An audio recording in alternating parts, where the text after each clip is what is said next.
The Empire Brunei. I think 7-star hotel to dito. I think ha. And I think ito lang din yung nag-iisang 7-star hotel dito. Gusto kong mag-drinks. Gusto kong uminom kasi feeling ko na-dehydrate na naman ako. Dito ako tinuro ni ate pero wala namang bar. Niloloko ba ako nito ni ate? Sobrang laki pala nito. Ang laki niya. Pagpasok pa lang, ang laki pala nito. Dito niya ako tinuro. Kaso, wala naman ako nakikita.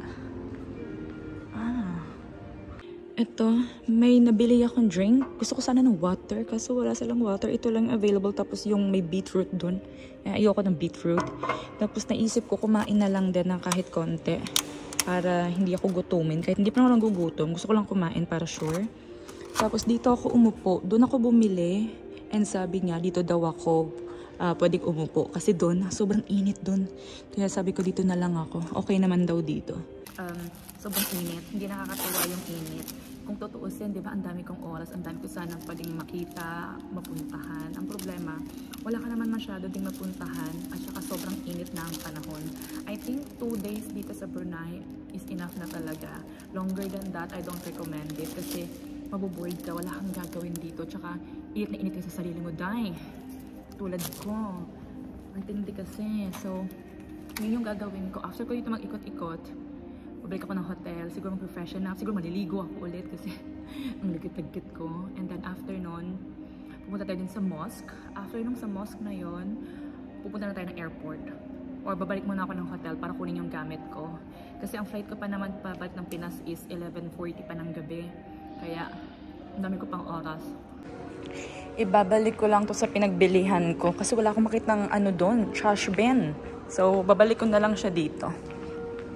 Dito ko siya binili. Dito. Diyan na. Yung mga juices ah. See? Yun lang yung pagpipilian. So, balik natin to.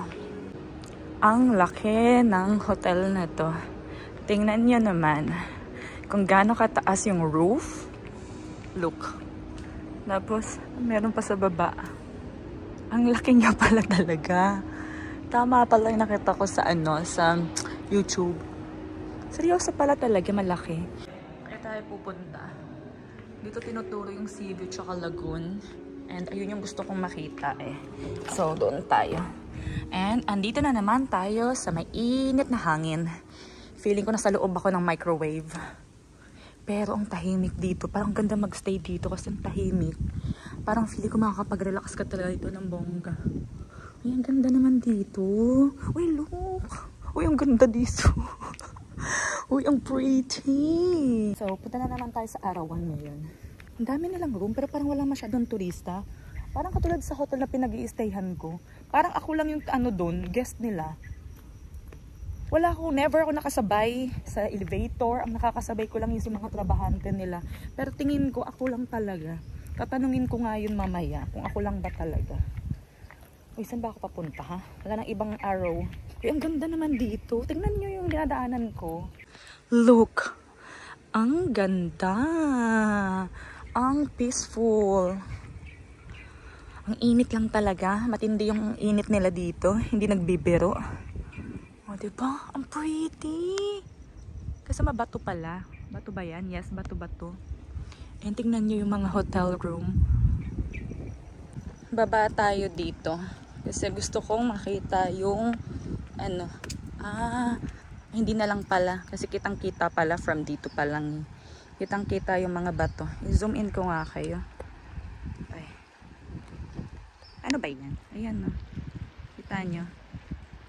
Pero pwedeng mag-swimming eh. Nabasa ko. Ay, kasi parang may crocodile. Ayan no, may sign. Ay, huwag tayo dyan.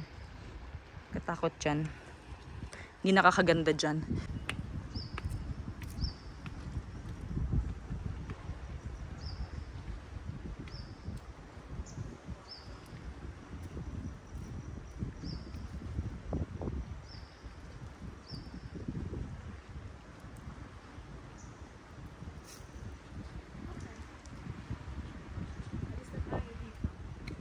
Puntahan na natin yung beach tsaka yung pool. Nakalagay doon. Susundan natin yan. Yan. Ang ganda, no? Hanap ko na. Doon lang ako nag-picture-picture, oh. Sobrang lapit lang. Tapos punta dito. Ayan. Ayan, nahanap na agad. Alam niyo ba, ako lang yung naglalakad-lakad dito. Wala akong ibang kasabay. Ayan.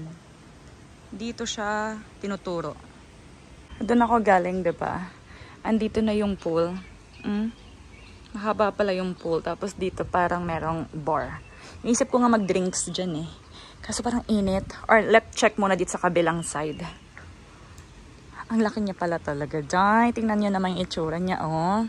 May mga ano pa, may mga katabi pa. I think kasama yun dyan. Pero hanap tayo muna ng gusto kong upuan. Yung pool, I think okay naman siya kasi malaki siya. Tapos konti lang yung tao. Pero ang gusto ko malaman is yung beach. Saan ba tong beach na to?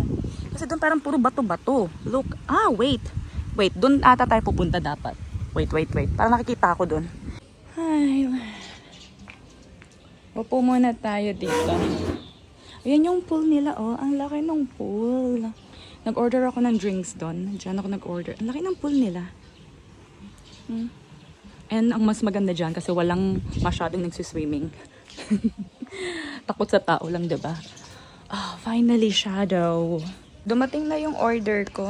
Nag-smoothie ako ng mango. Yes, mango. Pagkapatanda ko, mango smoothie. Yan. Kasi sobrang init. Tinanggal ko lang tong number kasi pinicturan ko to. So, yan. Finally. Medyo chill-chill lang dito. Ang ganda dito. Puro ako ganda. Hindi naman halatang gusto ko dito, diba? Kasi nga walang tao at saka tahimik. Walang magulo. Parang init lang talaga. I think ito na yung beach nila. But I think ano to, mukha siyang handmade. Handmade? Man-made? Kaloka ka, Shirley. I think man-made na to. Hindi ito yung natural beach. Feeling ko lang naman. Pag mali ako, i-correct niyo ako pag alam niya, ha? Pag hindi rin kayo sure, huwag na kayong magulo. Pero maganda ang buhangin. Dala ko to. Pina-take out ko talaga kasi gusto ko nga maglakad-lakad. Meron akong vlogger na napanood. Pumunta siya dito. Pinakita niya tong mahabang yan, no? Diyan siya nag-picture-picture. So, sisilipin ko. Sabi niya kasi maganda daw. So, sisilipin ko kung maganda ba talaga.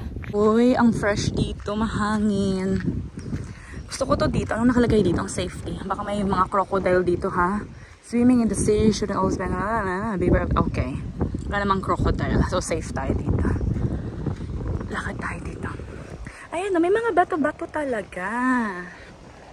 Pero pwede naman to mag-swimming. Kasi baka may crocodile. Takot ako. May dalawang turista din. I think pwede dito. Pero tingin ko talaga man-made to. Diba? Nakarin natin to hanggang doon sa dulo.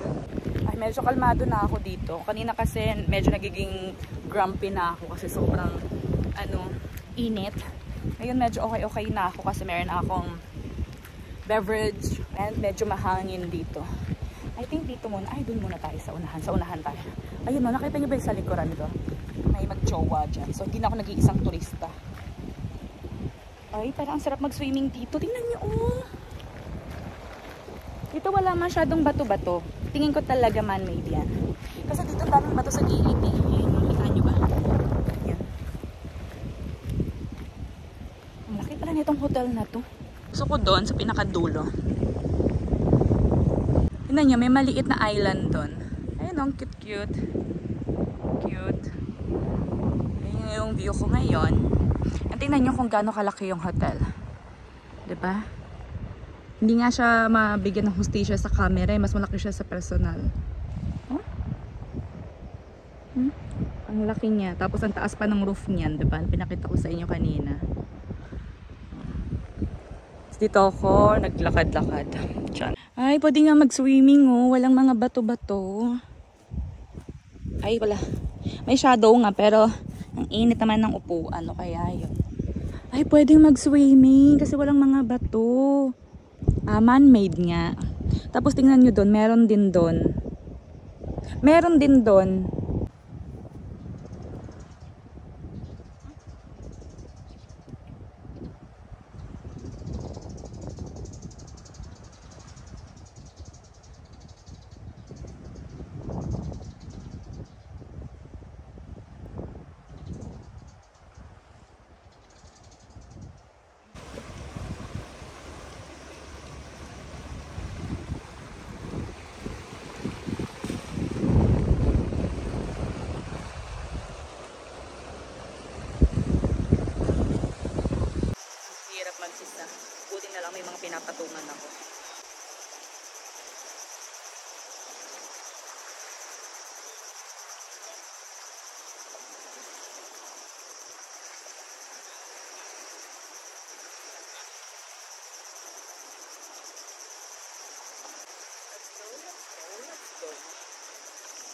Tingnan nyo. Dito ko kayo pinatong. Diyan sa taas dito. Diyan, kahit saan ko na lang kayo pinapatong. Maririnig nyo ba yun? Anong tawag dyan sa atin? Kuliklig? Kuliklig, no? Ang gulo-gulo ko, ang lagkit-lagkit ko, yung buhok ko, ang lagkit, yung katawan ko, ang lagkit, lahat malagkit. Ganun yung nararamdaman ko ngayon sa sobrang init. Ay, ubus ko na din yung pala yung drinks ko. Magpipicture ako dun sa unahan.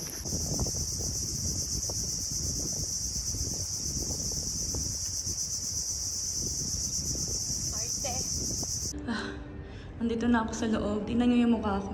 Kita nyo ba yan? Kumikintab. Pawis na pawis si atin yung girl. Pero ang ganda dito. Ay, ito pa. May salamin pa pala. Lahat pala to salamin. May toilet ba dito? Kailangan ko na ng toilet kasi ang lagkit-lagkit na talaga ng kamay ko.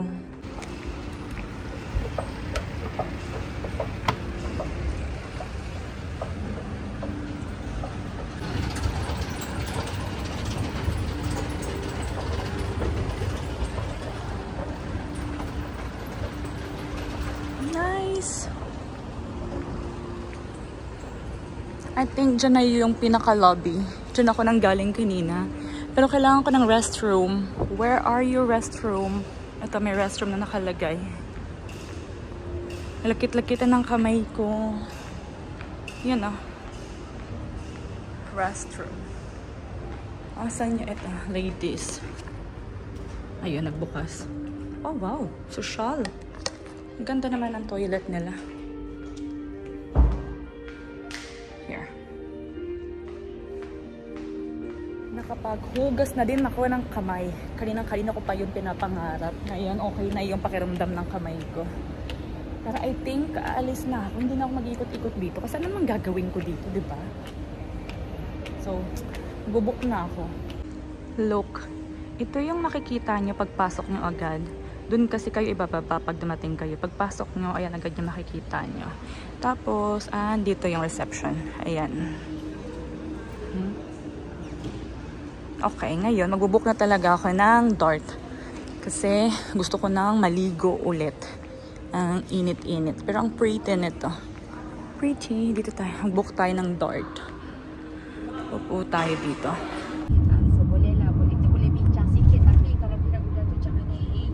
Tonight. Yes. You're from Thailand? Philippines.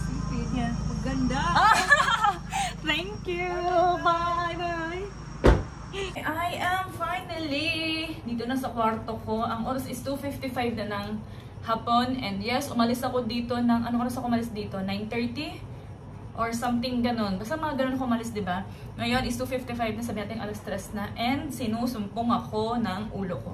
Sumasakit ang ulo ko because I think, tabingi kayo, because I think, grabe kasi yung init kanina, tapos kahapon din. Kahapon actually, sumakit din yung ulo ko. Kaso, ininuman ko siya agad ng gamot kasi alam ko talagang mainit. Na-trigger yung ulo ko. So ngayon, kumain na din ako. Nag-vlog ko ba yun? Basta kumain ako dito sa may baba ng hotel ko. Part siya ng hotel ko eh, kung nasan ako nag-stay. Tapos nag-take away ako ng Sprite kasi kailangan ko ng malamig na mainom. So, naman tayo. Tingnan yung buhok ko. Bagong ligo lang yan kanina ha. Wala pa 5 oras yan. Tingnan nyo kung gaano siya ka-stinky. Ay, nakita nyo ba? Dahil sa sa init, sa hangin, basta kakaiba yung walang tigas ang buhok ko, ano ba yan? Bakit gano'n? ang oily-oily ng buhok ko, buong katawan ko. So anyway, everyone, I think kailangan ko magpahinga para mawala yung sakit ng ulo ko. Pero I think maliligo ako ulit kasi hindi siya kaya. Hindi ko siya kaya. Ang lagkit-lagkit ko. Parang feeling ko dumidikit yung kamay ko sa balat ko. Ganun. Tapos mamaya kasi, flight ko na pabalik ng Pilipinas. Ang flight ko is 11:40 ng gabi. Since ang standard check-out time ng mga hotel is alas 12, alas 12, so that means kailangan kong mag-check-out ng 12. Then from 12, sabihin natin mga 8, ganon. Kasi kailangan pumunta ng airport, diba? Iniisip ko, saan ko i-spend yung oras na yun? Wala naman masyadong ganap dito. So, I decided na stay ng one more night. Actually, 3 gabi talaga yung binook ko. Pero pag pumunta kayo dito, pwedeng kahit 2 lang yung i-book nyo. Tapos pag nag-check out na kayo, tsaka kayo gumala-gala. But I don't think so na gagawin ko yon kasi nga, before ako pumunta dito, nag-check ako and wala talaga siya masyadong magawa, lalo na pag gabi. Wala. So I decided na stay pa ng 1 night kahit hindi naman ako mag-stay dito. Tapos nag-arrange na rin ako ng transfer ko from dito to the hotel. Kung sino yung nagsundo sa akin, siya din yung maghahatid. And ang kinuha kong schedule is 8:30 ng gabi. Kasi nga 11:40 pa naman yung flight ko. So I think 8:30 is enough. And from here to the airport, I think mga nasa 10 to 15 minutes lang naman yung biyahe. So, yun. So itong kwartong kong to, bayad to hanggang tomorrow. Hindi ko naman siya magagamit kasi nga, aalis na ako mamaya. Pero that is okay. Kesa naman, lagalag ako sa labas ng gabi, no? Saan ako pupunta nun? So, tsaka mura lang ng hotel na to. Alam niyo ba, itong trip na to, the whole trip, hindi naman the whole trip, yung flight and accommodation, ang mura lang. Yung flight ko, back and forth ko, was 3,027 pesos. Yes, ang mura ko siya nakuha.